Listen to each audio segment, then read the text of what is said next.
مرزا کے بارے میں سنتا رہا کہ یہ شخص جو ہے نا یہ اس قسم کی تقریریں کرتا ہے اور نوجوان نسل کو ہٹا رہا ہے صراط مستقیم سے۔ اس کی تصویر دیکھی سوشل میڈیا پر اور اس کی کچھ باتیں سنی، تو پھر اس کے بعد میں نے فیصلہ کیا کہ میں اس کے بارے میں جو ہے نا امت مسلمہ کو ضرور حقائق بتاؤں گا۔ ایسے کوئی پاگل آدمی ہوتا ہے نا کبھی کچھ کہہ دیتا ہے کبھی کچھ کہہ دیتا ہے، تو بابے تو اس کے نزدیک یہی ہیں جن کو یہ برا بھلا کہتا ہے۔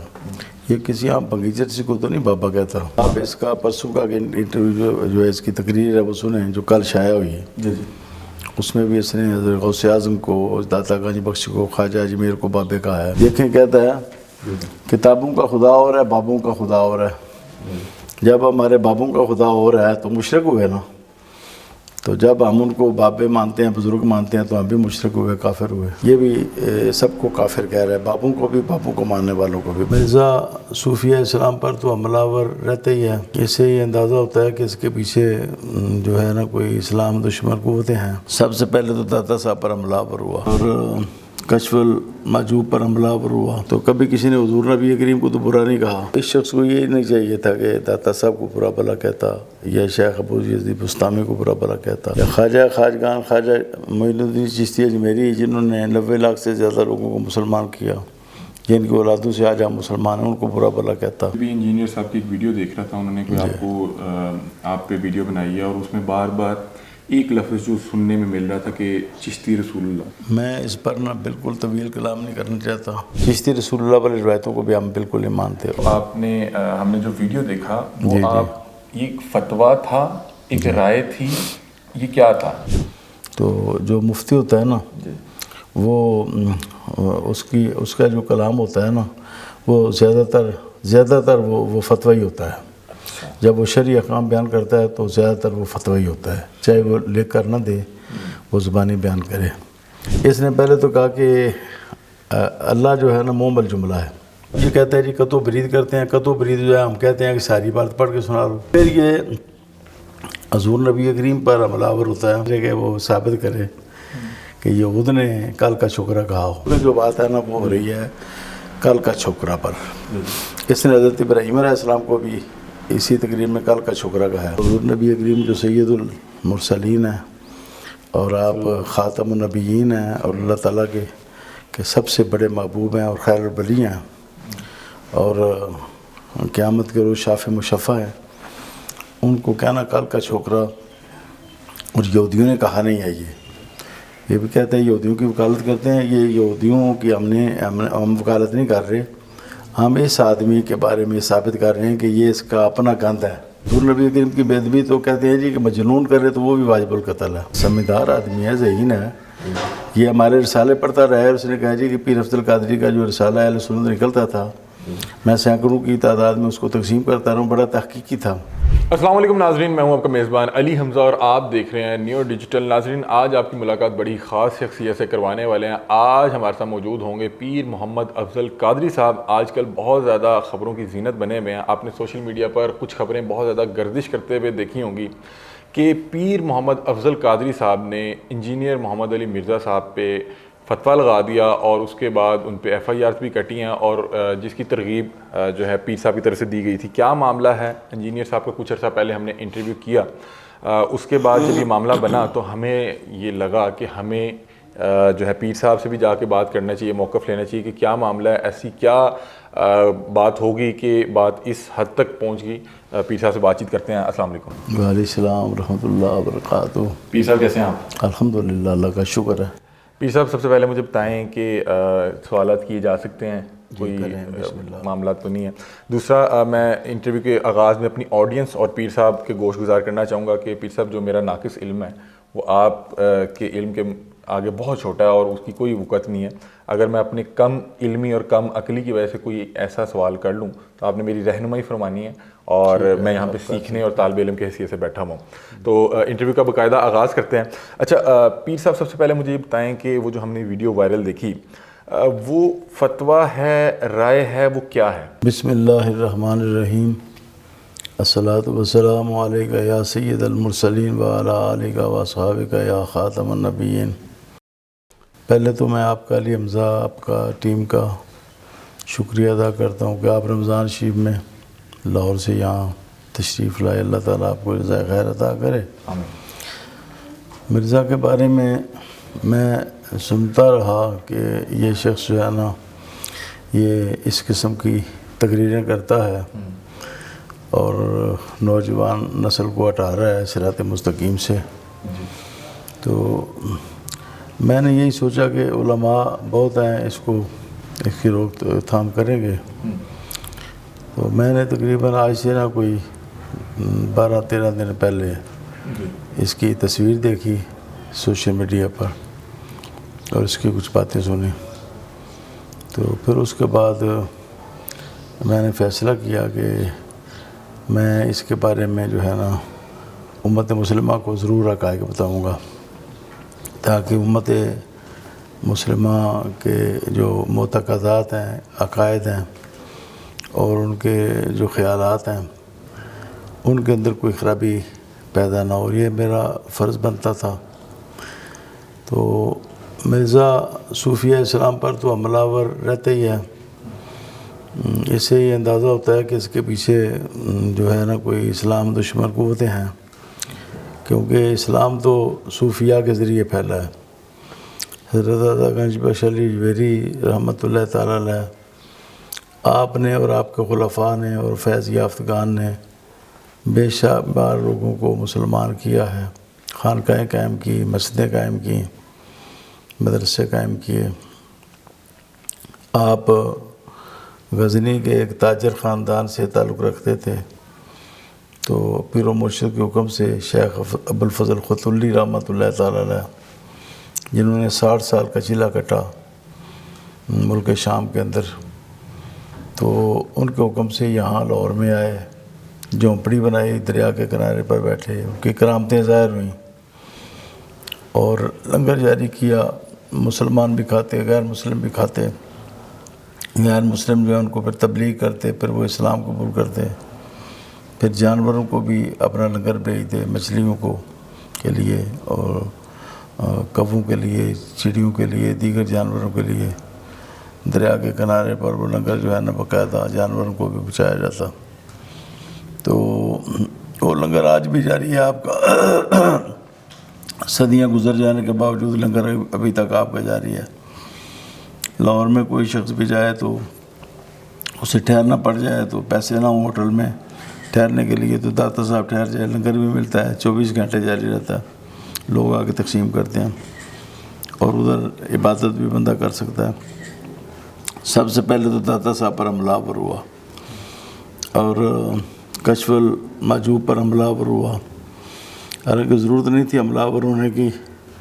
کتابوں کے اندر، حدیثوں کے اندر بھی موضوع روایتیں موجود ہیں، تو کبھی کسی نے حضور نبی کریم کو تو برا نہیں کہا، کسی مسلمان نے، کسی نے آپ پر کوئی اعتراض تو نہیں لگایا کہ آپ کے حدیث میں یہ بات آ گئی ہے۔ آج بھی بخاری شریف میں موضوع روایات بعض موجود ہیں جو صحیح ترین کتاب ہے، اور بھی کتابوں میں موضوع روایتیں ہیں۔ تو علماء جو ہیں نا وہ اس کے بارے میں پھر وہ ان کو دیکھتے ہیں، پھر وہ رہنمائی کرتے ہیں کہ یہ موضوع ہے، اس کو نہیں لینا، یہ قرآن کریم کے مقابلے میں آ گئی ہے، یہ ایسے حضور کے اخلاق پر حرف آتا ہے۔ تو اس شخص کو یہ نہیں چاہیے تھا کہ داتا صاحب کو برا بھلا کہتا، یا شیخ ابو یزید بستامی کو برا بھلا کہتا، یا خواجگان خواجہ معین الدین چشتی اجمیری، جنہوں نے 90 لاکھ سے زیادہ لوگوں کو مسلمان کیا، جن کی اولادوں سے آج ہم مسلمان ہیں، ان کو برا بھلا کہتا۔ تو یہ جو عقائدیں ہیں ان کی تو کوئی ویلیو کوئی نہیں ہوتی۔ چشتی رسول اللہ والی جو عقائدیں ہیں ان کی بھی کوئی ویلیو نہیں ہے۔ اسرائیلی کتابیں جو ہیں بنو اسرائیل کے علماء کی، ان میں تو حضرت آدم علیہ السلام کی طرف بھی شرک منسوب ہوا ہے، تو کبھی کسی عالم نے حضرت آدم علیہ السلام کو مشرک کہا ہے یا برا بھلا کہا ہے؟ اچھا پیر صاحب، آپ نے بھی خود ہی ذکر کیا، میں آپ کے علم سے فائدہ اٹھاتے ہوئے کہ ابھی بھی آتے ہوئے بھی انجینئر صاحب کی ایک ویڈیو دیکھ رہا تھا، انہوں نے کوئی آپ پہ ویڈیو بنائی ہے اور اس میں بار بار ایک لفظ جو سننے میں مل رہا تھا کہ چشتی رسول اللہ، یہ کیا معاملہ ہے؟ یہ کہاں پہ لکھا ہوا ہے؟ اس کے متعلق اگر آپ کوئی رہنمائی فرما سکیں۔ میں اس پر بالکل طویل کلام نہیں کرنا چاہتا، میں اس پر جو خلاصہ ہے بحث کا وہ بیان کرنا چاہتا ہوں کہ یہ اس قسم کی جتنی بھی عقائدیں ہیں جو قرآن و حدیث کے خلاف ہیں ان کو کوئی بھی نہیں مانتا۔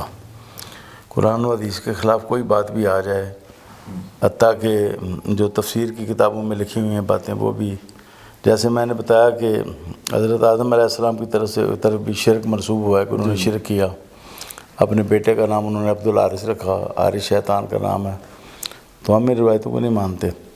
چشتی رسول اللہ والی روایتوں کو بھی ہم بالکل نہیں مانتے، اور اس طرح کی باتیں اور خواجہ معین الدین چشتی اجمیری نے کے سامنے بھی یہ بات نہیں ہوئی۔ بعد میں یہ جو بات ہے جو عقائدیں ہیں کتابوں میں، تو عقائد کی کوئی ویلیو کو نہیں ہوتی، عقائد کی سند کو نہیں ہوتی، تاریخ کی سند کو نہیں ہوتی، تاریخ سے کوئی ثبوت نہیں قائم ہوتا، تاریخ سے نہیں ثبوت قائم ہوتا، تاریخ دلیل نہیں ہوتی۔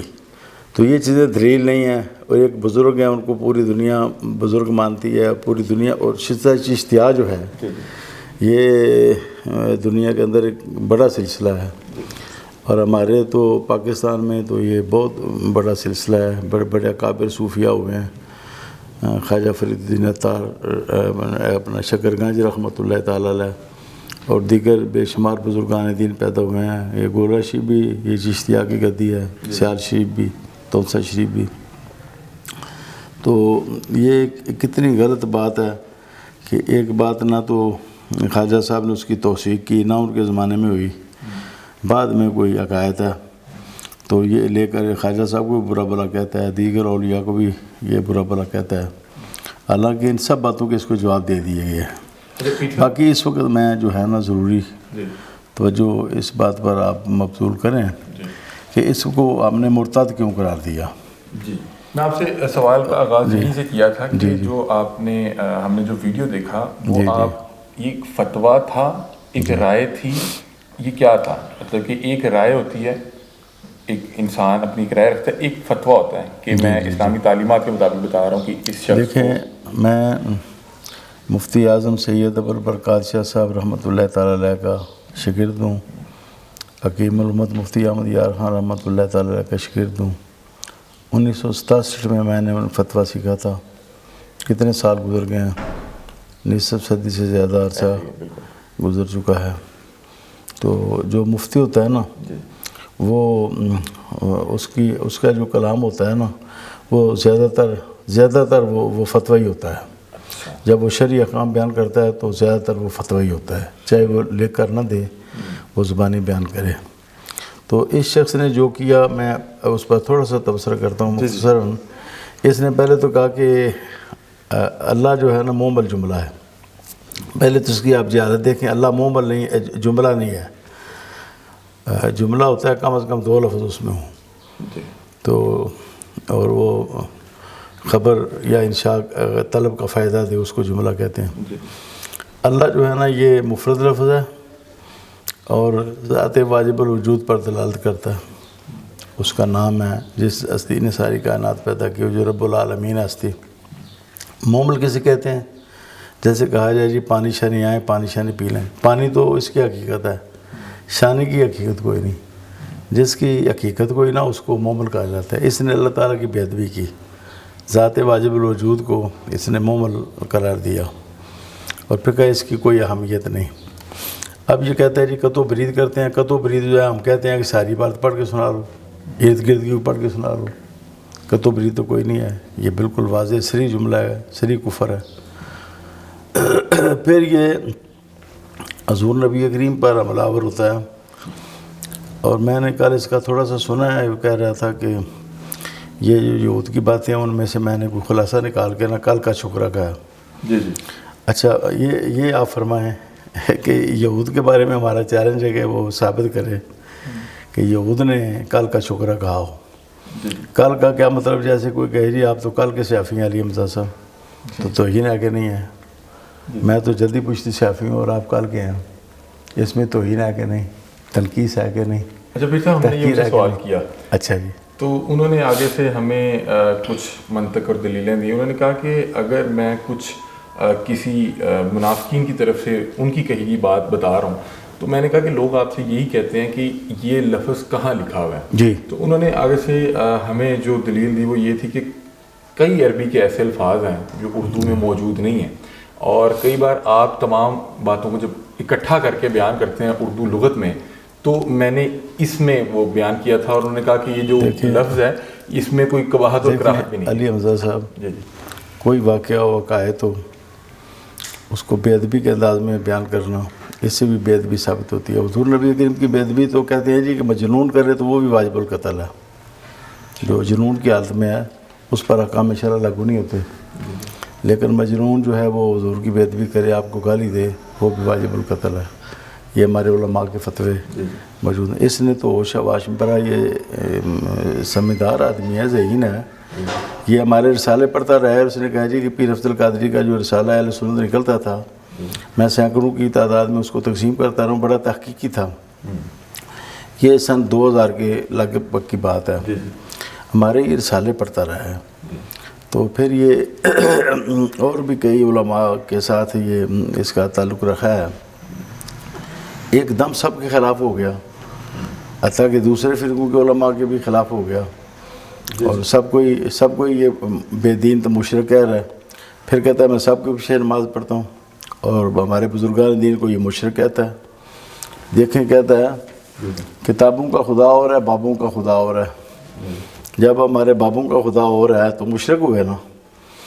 تو جب ہم ان کو بابے مانتے ہیں, بزرگ مانتے ہیں, تو ہم بھی مشرک ہوئے, کافر ہوئے. تو کافروں کے پیچھے نماز جائز ہے؟ تو اس کے نظریات میں تضاد ہے, اس کے اعتقادات میں.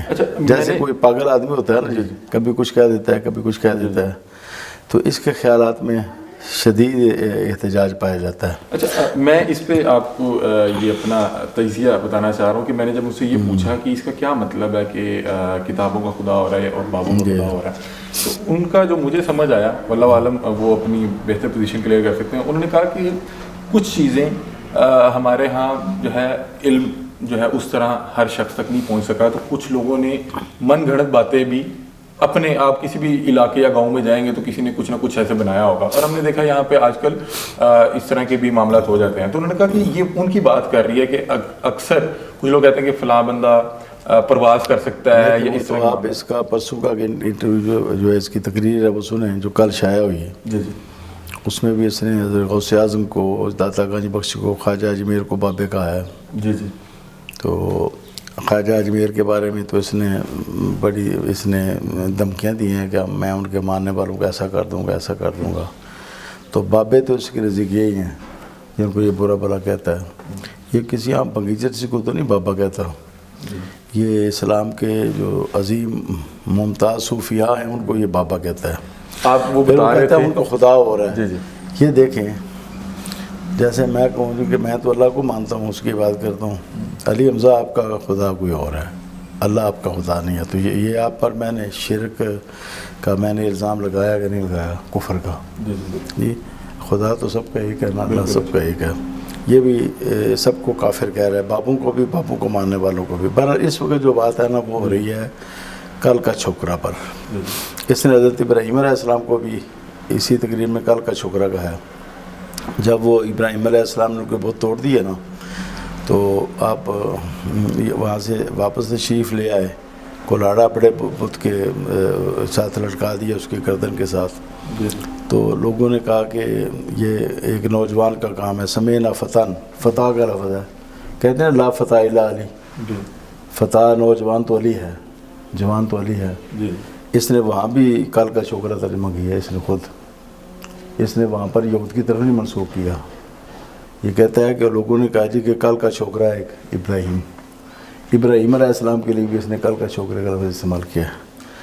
اور حضور نبی کریم جو سید المرسلین ہیں اور آپ خاتم النبیین ہیں اور اللہ تعالیٰ کے سب سے بڑے محبوب ہیں اور خیر البلی ہیں اور قیامت کے روز شافع مشفع ہیں, ان کو کہنا کل کا چھوکرا. اور یہودیوں نے کہا نہیں ہے. یہ بھی کہتے ہیں یہودیوں کی وکالت کرتے ہیں. یہ یہودیوں کی ہم وکالت نہیں کر رہے, ہم اس آدمی کے بارے میں ثابت کر رہے ہیں کہ یہ اس کا اپنا گند ہے, اس کے عقیدے کا گند ہے اپنا. یہ خود کہہ رہا ہے کسی یہودی سیابی کہنے دیتے تھے کسی کو کل کا چھوکرا. کوئی سیابی اتنے وہاں پر مہاجرین تھے، انصار تھے مدینہ شریف میں، یہودیوں کی مجال کیا تھی، وہ حضور کو کل کا چھوکرا کہتے. اس پر ہم نے اس کو چیلنج کیا ہے کہ یہ لائے، نہیں لا سکا. اس پر یہ شکست کھا گیا، انشاءاللہ کورٹ میں بھی شکست کھائے گا. اچھا پیر صاحب، کہیں ایسا تو نہیں ہے کہ کہیں کوئی لینگویج بیریئر ہے، کوئی زبان کا فرق ہے؟ کچھ بھی نہیں ہے، کچھ بھی نہیں ہے. یہ دیکھو نا، کل کا اس کی بھی عربی ہے عام سے جی. چھوکرا جو ہوتا ہے نا، کام عقل بچے کو کہتے ہیں، جو بھی کامل بالغ نہ ہوا ہو. حضور 53 سال میں گئے ہیں مدینہ شریف میں، تو آپ کو کیسے چھوکرا کہہ سکتے تھے یہود، اور کل کا کیسے کہہ سکتے تھے؟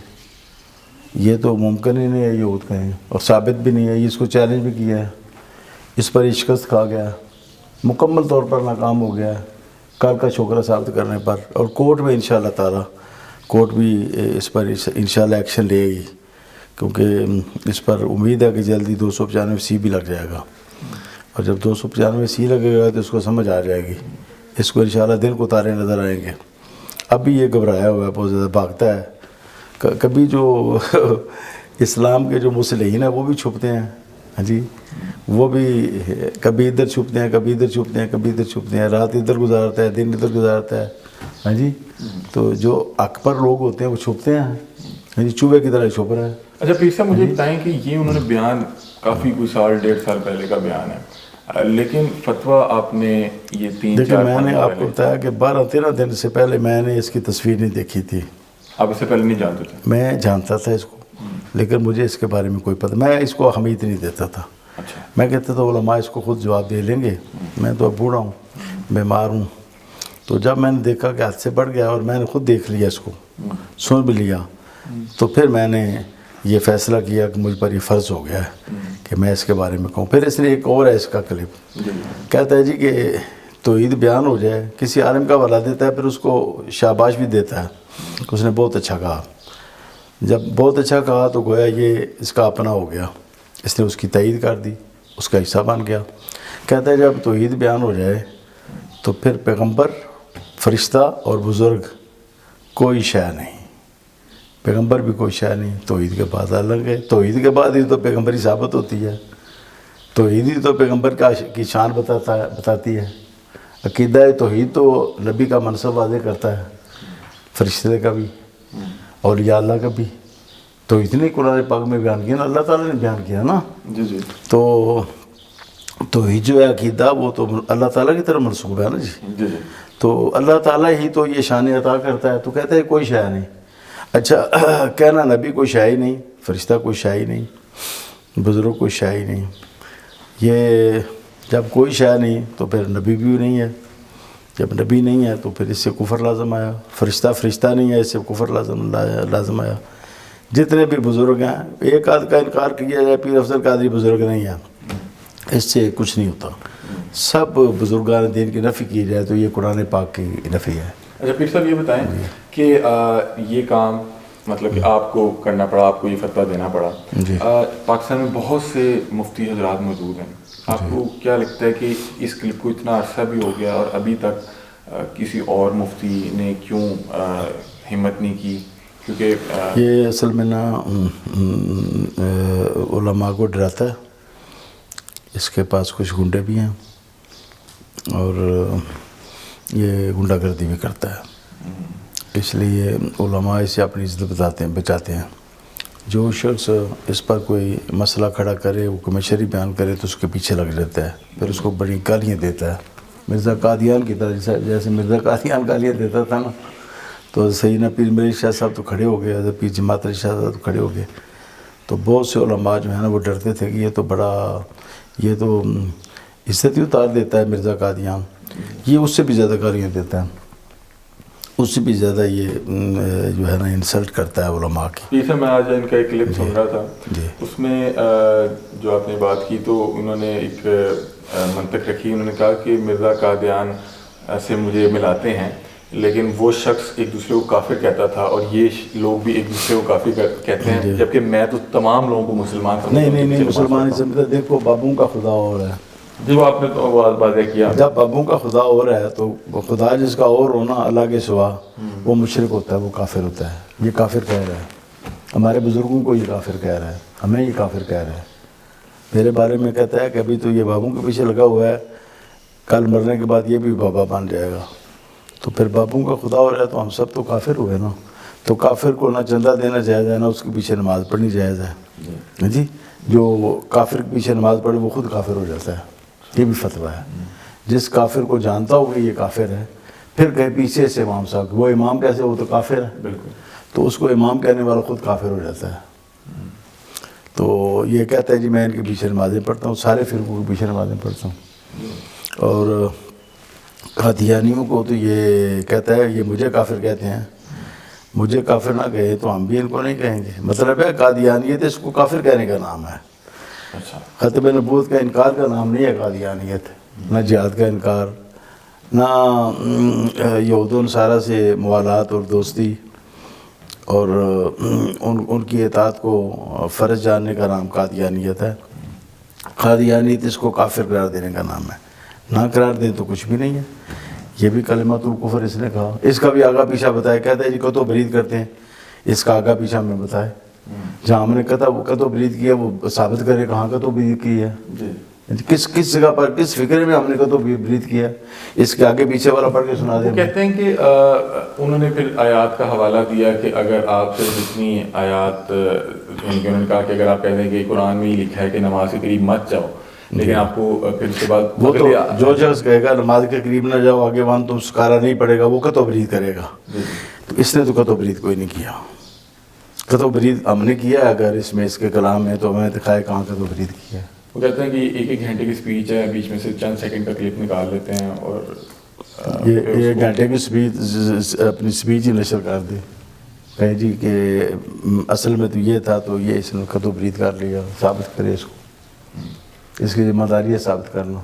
اچھا، آج انہوں نے ویڈیو میں ایک اور بھی چیز تھی، وہ یہ تھی کہ نا ایک مفتی صاحب ہیں، وہ بتا رہے تھے عوام کو، مطلب کہ ممبر پہ بیٹھ کے تقریر کر رہے تھے، خطبہ دے رہے تھے کہ اگر کسی بھی شخص کی 99 باتوں سے کفر نکلتا ہو اور ایک بات جو ہے وہ خیر کی کر رہا ہو تو اس پہ قتل کا فتویٰ نہیں لگانا چاہیے.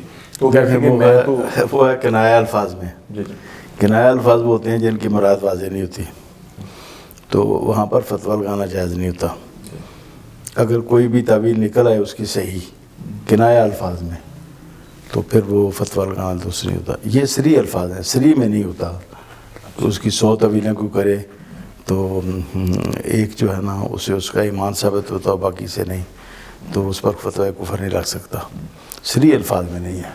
اچھا پیر صاحب یہ بتائیں کہ آپ کی انجینئر محمد علی مرزا کے متعلق رائے کیا ہے؟ کیونکہ آپ نے خود کہا کہ یہ ذہین ہے، یہ عقل مند لگتا ہے. افسوس یہ ہے ذہین لوگوں کو ہی انہوں نے خریدا دشمنان اسلام نے. مرزا قادیان بھی بڑا ذہین تھا، مسالمہ قذاب بھی بڑا ذہین تھا. جتنے بھی اس قسم کے لوگ ہوئے ہیں امت کو گمراہ کرنے والے، یہ بڑے ذہین ہوئے. دجال بھی بڑا ذہین ہوا. اس قسم کے جتنے لوگ ہوتے ہیں بڑے ذہین ہوتے ہیں. انہی لوگوں کو چنا جاتا ہے ذہین لوگ، جن کا برین بڑا تیز ہوتا ہے. تو جب وہ شیطنت کے طرف لگ جاتا ہے تو پھر وہ بڑا خطرناک ہوتا ہے. تو یہ شخص جو ہے پوری امت کو گمراہ کر رہا ہے. اور الحمدللہ میں آپ کو یہ بتانا چاہتا ہوں، اللہ کا شکر ہے کہ 75% لوگ اس سے ہٹ گئے ہیں.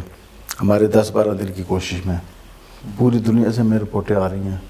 فلاٹ گیا پرسوں 2 نوجوان آئے اس کے دفتر پر، نہ پیشاب کر کے انہوں نے اس کی ویڈیو بنائی یہاں کہ انہوں نے توبہ کی. بے شمار لوگ توبہ کر رہے ہیں کیونکہ اصل عقائد کا لوگوں کو پتہ نہیں تھا پہلے مرزا کے حوالے سے کہ یہ اتنا بڑا مرتد ہے اور یہ گستاخ رسول ہے اور گستاخ خدا ہے اور گستاخ قرآن ہے. کہتا ہے جو قرآن پڑھا جاتا ہے یہ جیسے فرینچ میں گالیاں دی جائیں.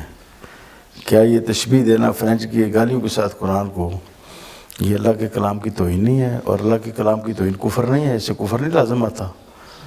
تو بے شمار کفر. پھر صحابہ کے کہتے ہیں صحابی ہونا کوئی فضیلت نہیں ہے. جب قرآن کریم صحابہ کی فضیلت بیان کرتا ہے، ان کو جنتی بھی قرار دیتا ہے، رضی اللہ عنہ ان کی سند دیتا ہے، ان کے لیے رزق کریم کی سند دیتا ہے، ان کے لیے مغفرت کی سند دیتا ہے، غفر اللہ عنہ کی سند دیتا ہے. قرآن کریم نے تو بے شمار سندیں دی ہیں صحابہ کو. اور ان کے کارنامے بیان کیے، ہجرت کے، جہاد کے، بالکل، اور مال خرچ کرنے کے، ان کو ان کے ٹھکانہ دینے کے مہاجرین کو. تو قرآن پاک تو بھرا ہوا ہے ان کے فضائل سے. اور حضور نے فرمایا تم اونٹ پہاڑ کے برابر سونا خرچ کرو. تو میرے صحابہ نے جو میرے ساتھ کھڑے ہوئے ہیں، ان کا یہ مقام و مرتبہ اللہ کے نزدیک ہے کہ یہ سیر یا آدھا سیر جو خرچ کریں تو تمہارا ثواب جو ہے نا، جو اونٹ پہاڑ کے برابر 7 کلومیٹر لمبا ہے، تمہارا ثواب جو ہے کم ہوگا صحابی سے. یعنی آدھا سیر جو کے برابر بھی تمہارا اونٹ پہاڑ کے برابر سونا نہیں پہنچ سکتا. تو یہ کہتے ہیں کوئی فضیلت نہیں ہے. یہ حدیثوں کا بھی انکار ہے، قرآن کا بھی انکار ہے. کفر ہی کفر ہے، ہر طرف کفر ہی کفر ہے، ہر طرف کفر ہی کفر ہے. ہاں جی، اور ہر چیز کی یہ توہین کر رہا ہے، قرآن کی کر رہا ہے، اللہ کی کر رہا ہے. فرض کریں کہ ہم چلیں مانتے بھی ہیں ایک سیکنڈ کے لیے کہ یہ کوئی لفظی یا کوئی زبانی یا کوئی لینگویج بیریئر کا مسئلہ تھا، ان کے علاوہ وہ جو ہر مسلک میں سے جو تنقید کر رہے ہوتے ہیں وہ کہتے ہیں میں انہی کی کتابوں سے انہی پر تنقید کر رہا ہوں تو اس لیے میں انہیں ہضم نہیں ہو پا رہا. ایسا بھی کوئی ہے اس میں؟ دیکھیں، اس وقت ہم دوسرے جو مسالے کا ان کو نہیں چھیڑنا چاہتے. اس وقت ہم چاہتے ہیں کہ سب مل کر نا اس فتنے کا مقابلہ کریں اپنے اپنے پلیٹ فارم سے. کیونکہ سب مسالے کے بارے میں ہم رائے دے چکے ہیں، وہ ہمارے بارے میں رائے دے چکے ہیں، اور عرصہ سے ہم رائے دے رہے ہیں ایک دوسرے کے بارے میں. تو میرا خیال ہے کہ اس وقت نا ہمیں خلط محبت نہیں کرنا چاہیے. اس وقت جب مرزے کی جو تحریک ہے نا، یہ مرزے کے خلاف ہی ہونی چاہیے، یہ کسی اور کے خلاف نہیں ہونی چاہیے. وہ کہتے ہیں مجھے بہت سی دنیا سن رہی ہے، میرے یوٹیوب پہ بہت زیادہ ویوز ہیں، میرے بہت زیادہ وہ فالوورز. پیسہ لگتا ہے نا تو پھر اس کی پھیل جاتی ہے ساری جو ویڈیو ہے، لاکھوں تک پہنچ جاتی ہے پیسہ لگنے سے. پیسہ کون لگاتا ہے؟ اس کی تو کوئی سروس مل نہیں ہے نہ اس کے وہ کارخانے. کہتے ہیں کہ میں تو پیسہ کما بھی نہیں رہا یوٹیوب سے. پھر وہ کون اس کو پھیلاتا ہے؟ میری اسپیچ کو کیوں نہیں کو پھیلاتا؟ کسی اور عالم کی اسپیچ کو کیوں نہیں کو پھیلاتا؟ اس کو موتی لگے ہوئے ہیں. ان پڑھ آدمی ہے، عربی کی عبارت نہیں پڑھ سکتا. یہ عربی کی عبارت نہیں پڑھ سکتا، صرف و نحو سے یہ ناواقف ہے. ہوشیار آدمی ہے، بس ترجمے دیکھ کر یا اس کے پیچھے جو بورڈ ہے کسی کا بھی ہے، جو صحابہ کو گالیاں دینے والے ان کا بورڈ ہے، یا جو ختم نبوت کا انکار کرنے والے ان کا بورڈ ہے، یا اوپر یہود و نصارہ کا کوئی بورڈ ہے اس کے پیچھے. اور اب ہمیں یہ بالکل پتہ چل رہا ہے کہ اس کے ہر طرف سے ٹیلی فون آ رہے ہیں. ہاں جی. اچھا پیر صاحب یہ بتائیں کہ ایک صاحب نے سوال بھیجا ہے کہ عمران ریاض خان صاحب ہیں، ایک بڑے نامور صحافی ہیں. انہوں نے کہا ہے کہ یہ جو انجینئر صاحب ہیں یہ آج کل اسٹیبلشمنٹ پہ بڑا کھل کے بات کر رہے ہیں، تو اس وجہ سے اب آ کے ان پہ ایک تو فتوے بھی لگ رہے ہیں اور ان پہ FIR بھی درج ہو رہی ہے. دیکھیں جی، اسٹیبلشمنٹ کے خلاف تو جو ہے نا نون لیگ والے بھی بولتے رہے ہیں، اور اب PTI والے بھی بول رہے ہیں. کس کے خلاف فتویٰ لگا؟ کس کے خلاف پرچے درج ہوئے مذہبی؟ اس کے خلاف کیوں ہوا؟ یہ کچھ زیادہ بول رہا ہے. جو لوگ سیاستدانوں میں بول رہے ہیں اسٹیبلشمنٹ کے خلاف، کیا یہ ان سے زیادہ بول رہا ہے؟ یہ بات نہیں ہے. عمران صاحب کو وہ تو نظر آیا فتویٰ ہمارا کہ ہم نے کہا کہ گستاخ رسول واجب القتل ہے. یہ قرآن و حدیث کا فتویٰ ہے، حکم ہے. میں اپنی طرف سے تو نہیں بیان کرتا. حضرت عمر نے نہیں مارا، ایک منافق کو ماورائے عدالت نے قتل کیا. اور قائد اعظم محمد علی جناح نے نہیں ساتھ دیا. قائد اعظم محمد علی جناح کتنا بااصول سیاستدان تھا. تو بمبئی سے وہ ریل گاڑی پر بیٹھ کر سفر کر کے تو وہ لاہور نہیں آئے. علم الدین شہید کی انہوں نے وکالت نہیں کی. وہ رائے کمال کی کتاب میں ساری لکھی ہوئی ہے بحث علام اپنا قائد اعظم محمد علی جناح. وہ کتنے بااصول تھے. اگر یہ شخص دہشت گرد ہے، یہ دہشت گردی اس کو کہتے ہیں. گستاخ رسول کے قتل کی بات کرنے والے کو کہتے ہیں دہشت گرد. اگر وہ دہشت گرد تھا تو پھر کیا قائد اعظم نے بھی دہشت گردی کا ساتھ دیا؟ تو افسوس تو یہ ہے جو عمران جیسے ہیں، کیا نام بتایا پورا ان کا؟ عمران ریاض خان صاحب. عمران ریاض صاحب جو ہیں، ان کو اس کو کفریات نظر نہیں آئے، ان کو اس کی گستاخیاں نظر نہیں آئیں. جو اولیاء کو گالیاں دیتا ہے، صوفیہ اسلام کو، بزرگان دین کو. داتا صاحب سے بڑا ولی کون ہے ہمارے پاکستان میں، پاک و ہند میں؟ داتا صاحب کو برا بلا کہا. ہاں جی. اس کتاب کے بارے میں تعویل بھی ہو سکتی ہے، داتا صاحب نے خود چھاپی ہے. قلمی نسخے تھے، لوگوں نے چھاپے، اس میں کوئی کمی بیشی بھی ہو سکتی ہے کتاب کو چھاپتے ہوئے. داتا صاحب تو اس کے ذمہ دار نہیں ہیں ان چیزوں کے. رسول کریم کی حدیثیں جو ہے موضوع جو ہے آ جاتی ہیں، کیا رسول کریم ذمہ دار ہیں؟ تو ان کی آپ ذمہ دار علماء نے کہا یہ حضور کا کلام نہیں ہے. داتا صاحب کے بارے میں ہم یہ کہتے ہیں جو بات قرآن و حدیث کے خلاف آئے گی ایک اصول ہے چاہے کسی بھی بزرگ کی ہو تو ہم یہ اس نے ذہن رکھیں گے کہ یہ اس بزرگ کا کلام نہیں ہے. اچھا پیر صاحب اسلام جو ہے وہ محبت اور بھائی چارے کا درس دیتا ہے تو کوئی گنجائش بالکل ٹھیک ہے کہ وہ کہتے ہیں کہ میرے ساتھ علمی بنیادوں پہ بات ہونی چاہیے بجائے کہ نہیں وہ نہیں سامنے آتا. مجھے بہت سے علماء نے بتایا کہ وہ نہیں سامنے آتا کسی کے. میں اس کے سامنے آنے کے لیے تیار ہوں حالانکہ میں اس وقت بیمار ہوں. اس وقت بات کرنے میں دل کی تکلیف محسوس کر رہا ہوں لیکن اگر وہ کہے اللہ پاک آپ کو صحت دے اگر وہ کہے کہ میرے سامنے آ کے وہ بات کرے تو عمرانی شریف آ جائے مجھے اپنے گھر میں بلا لے میں اس کے ساتھ بات کرتا ہوں. اگر وہ علمی بنیادوں پہ آپ سے بات کرنا چاہتے ہیں علمی بنیادوں پر بات کرنے 100%.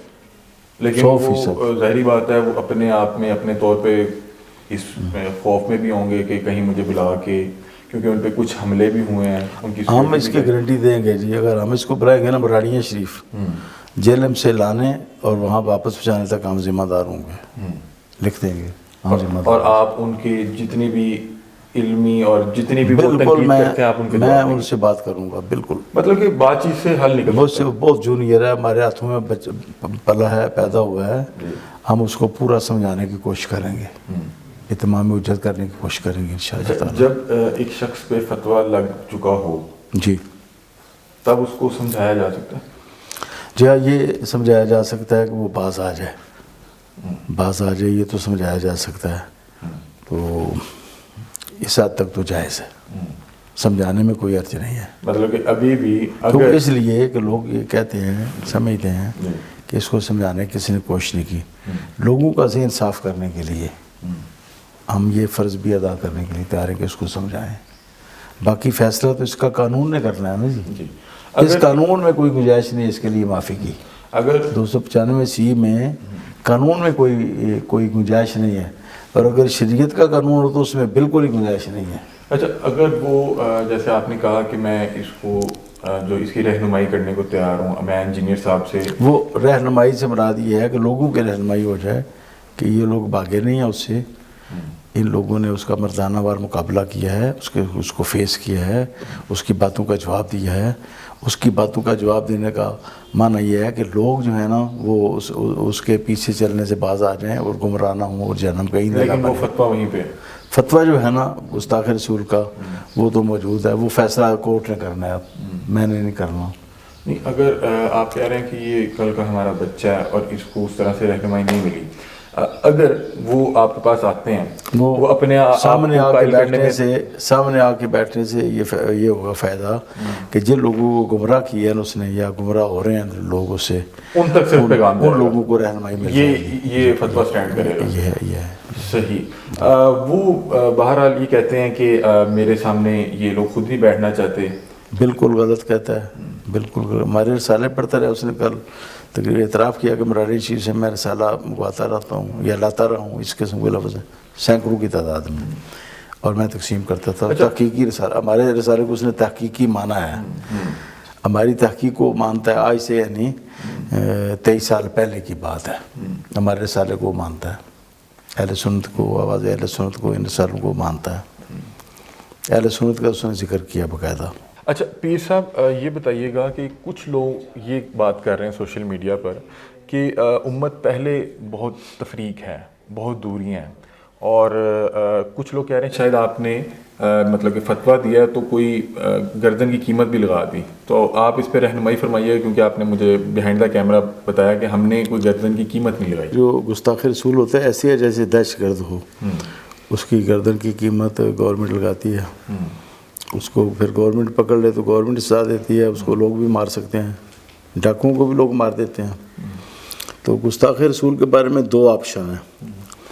ایک آپشن تو یہ ہے کہ حاکم اسلام اس کے قتل کا حکم دے جیسے حضور نبی کریم صلی اللہ علیہ وآلہ وسلم نے ابن قتل کو فتح مکہ کے موقع پر جو گستاخ رسول تھا قتل کرنے کا حکم دیا. وہ متعلق بے استار کعبہ تھا. صحابہ نے عرض کیا حضور خانہ کعبہ کی پناہ لے رہے تو کیا کریں. اس کو آپ نے قتل کا حکم دیا ہے تو فرمایا پھر بھی قتل کرو اس کو. ایک تو یہ آپشن ہوتا ہے. دوسرا یہ ہوتا ہے کہ کوئی مسلمان جذبہ اسلامی میں اس کو مار دے ماورِ عدالت. جیسے حضرت عمر فاروق نے ایک بشر نامی منافق کو قتل کر دیا تو حضور نبی کریم نے ان کو مجرم نہیں قرار دیا، نہ قصاص ان پر واجب کیا کہ آپ قصاص دیں، نہ دیت واجب کی، نہ معافی کا کہا کہ معافی مانگیں ان سے. حضور نبی کریم نے اس کی تائید فرمائی. پھر اس کے بعد آج تک غازیان اسلام پیدا ہوتے رہے ہیں. ایک میں بات بتا دوں کہ غازی جو ہوتے ہیں نا ان کو کوئی اس کی قیمت نہیں دیتا. غازی خود پیدا ہوتے ہیں. غازی اپنی بیوی کو بھی نہیں بتاتے، ماں باپ کو بھی نہیں بتاتے کہ ہم یہ کر رہے ہیں. علم الدین شہید نے کس کو بتایا تھا، یا غازی ممتاز نے کس کو بتایا تھا، یا عمر چیمہ شہید نے اپنے ماں باپ سے مشورہ کیا ہو؟ وہ تو کہتے ہیں ہمیں تو پتہ ہی نہیں، پڑھنے کے لیے گیا تھا ہمارا بیٹا. غازی ریاض نے انڈیا میں کس سے مشورہ کیا؟ یہ غازیان اسلام نے کس سے مشورہ کرتے؟ اچھا، انجینئر صاحب کہتے ہیں کہ اگر کسی کو قتل پہ اکسانا، اس پہ بھی جو ہے نہیں، اس کو اکسانا نہیں کہنا چاہیے. یہ تو فضائل بیان کیے ہیں گستاخ رسول کے خلاف. یہ انجینئر صاحب کوئی غازی اٹھتا ہے تو غازی کے فضائل ہیں. غازی حضرت عمر فاروق ہیں اور بہت سے صحابہ غازی ہیں. پھر حضرت علم الدین شہید غازی ہیں، تو ہم ان کے فضائل نہیں بیان کرتے. تو میں نے یہ کہا ہے کہ اگر کوئی غازی اٹھتا ہے، اگر حکومت کچھ نہیں کرتی تو میں اس کے ساتھ کھڑا ہو جاؤں گا. پہلے بھی ہم غازیوں کے ساتھ کھڑے ہوئے ہیں. جتنے بھی غازی ہوئے ہیں نا سب کے ساتھ. بابا قائد اعظم جب کھڑے ہو گئے اتنے باوصول انسان ہو کر، تو ہم تو پھر علماء ہیں، ہماری زیادہ ذمہ داری بنتی ہے. اور جتنے بھی میری زندگی میں غازی ہوئے ہیں نا، میں نے سب کی خدمت کی ہے، ان کے بچوں کی ہے، ان کو جیل میں چیزیں بیچی ہیں. کیوں؟ اس لیے کہ انہوں نے حضور نبی کریم کا بدلہ لیا. یہ حضور کا بدلہ لیتے ہیں. تو میں نے اس میں کہا جی اگر کوئی غازی اٹھے گا نا خود، تو میں اس کو ضرور حمایت بھی کروں گا، اس کو 5 لاکھ روپے انعام بھی دوں گا. اب دیکھتے دیکھتے اور لوگ قیمت ہی ہو گیا. نہیں، یہ اس کو قیمت ہوتا ہے کہ میں تمہیں اتنے پیسے دیتا ہوں، اس کو قتل کرو. میں نے کسی بندے کو نہیں کہا. لوگ خود اللہ تعالیٰ کی طرف سے غازی پیدا ہوتے ہیں. غازی اللہ پیدا کرتا ہے، یہ بندے نہیں پیدا کرتے. کمپلیٹ کر رہے تھے شاید میں نے کاٹ دیا کہ آپ نے کہا کہ میں 5 لاکھ دوں گا. جب پھر تو اور بندے بھی اب تیار ہو گئے ہیں. وہ کہتے ہیں ہم بھی دیں گے، خدمت کریں گے اس کے بچوں کی، اس کی بیوی کی، خرچے ادا کریں گے جو کرے گا یہ کام. اب باقی رہ کہ غازی کون ہوگا وہ ہم نے نہیں اٹھانا، نہ ہم نے کسی کو کہنا ہے. وہ اللہ تعالیٰ نے پیدا کرنا ہے. اچھا، غازی اللہ پیدا کرتا ہے. غازی جو ہے نا مفتی نہیں پیدا کرتے، نہ علماء پیدا کرتے ہیں. غازی اللہ نے پیدا کرنا ہے. اچھا یہ بتائیے گا اب یہ دیکھیں کہ گورنمنٹ جو ہے یہ اعزاز حاصل کرتی ہے، اس کو ضائع موت دیتی ہے، یا کوئی غازی اٹھتا ہے. دونوں آپشن ہیں، اور پہلے سے آ رہے ہیں، عہد نبوی سے آ رہے ہیں دونوں آپشن. ان پر ہم تنقید بھی نہیں کر سکتے. غازی کے کردار پر جو تنقید کرے گا وہ حضور نبی کریم صلی اللہ علیہ وسلم کی جو سنت ہے تائید کی، اس سنت پر تنقید کرے گا. حضور نے تائید کی ہے غازیوں کی. اچھا، انجینئر صاحب پہ ایک FIR بھی کٹ چکی ہے جی. تو وہ کسی آپ کے طالب علم یا آپ کے کسی جاننے والے نے کٹوائی ہے یا یہ دیکھیں شیر اسلام بیٹھے ہوئے ہیں سامنے، یہ حباب ہے، انہوں نے کٹوائی ہے. ان کا بھی انٹرویو کیا جا سکتا ہے؟ ان کا ضرور انٹرویو آپ کریں. باقی یہ جو کہے جی پیچھے اسٹیبلشمنٹ ہے، میں خانہ کعبہ میں قسم اٹھانے کے لیے تیار ہوں کہ میں نے خود فیصلہ کیا کسی کے اس کہنے کے پہ خلاف. نہ. باقی اگر کوئی شخص اس میں حصہ لیتا ہے، کوئی پولیس کا ہے، کوئی ایجنسی کا بندہ ہے، کوئی مسلمان ہونے کی حیثیت سے اس میں وہ کردار ادا کرتا ہے، تو اس کو اللہ تعالیٰ ثواب عطا کرے گا.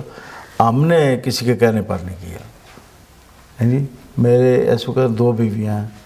میں یہ بھی کہنے کے لیے تیار ہوں کہ دونوں کو 3 طلاقیں ہو جائیں اگر ہم نے کسی کے کہنے پر یہ کام کیا ہے. اس سے بڑی قسم کیا ہو سکتی ہے؟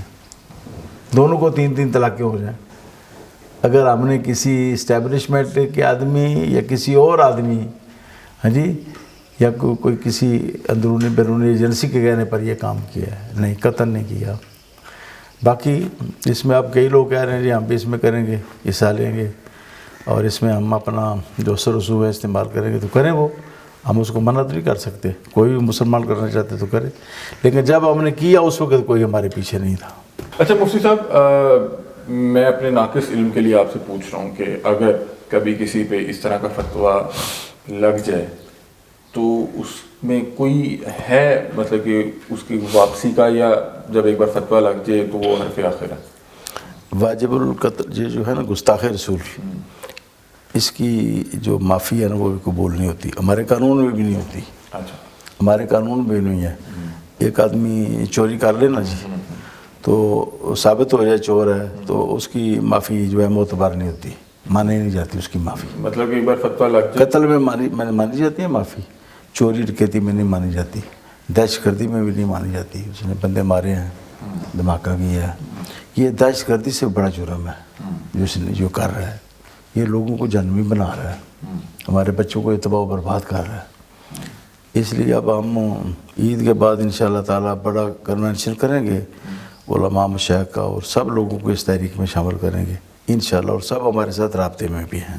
بہت شکریہ مفتی صاحب آپ کے وقت کا. ناظرین، ہمارے ساتھ پیر محمد افضل قادری صاحب موجود تھے. ہم نے تمام ممکنہ سوالات اپنے علم کے مطابق ہم نے ان سے پیر صاحب سے پہلے ہی معذرت کر دی تھی. کوئی سوال اگر ہماری کم علمی اور کم عقل کی وجہ سے غیر مناسب ہو تو آپ نے ہماری رہنمائی بھی فرمانی ہے.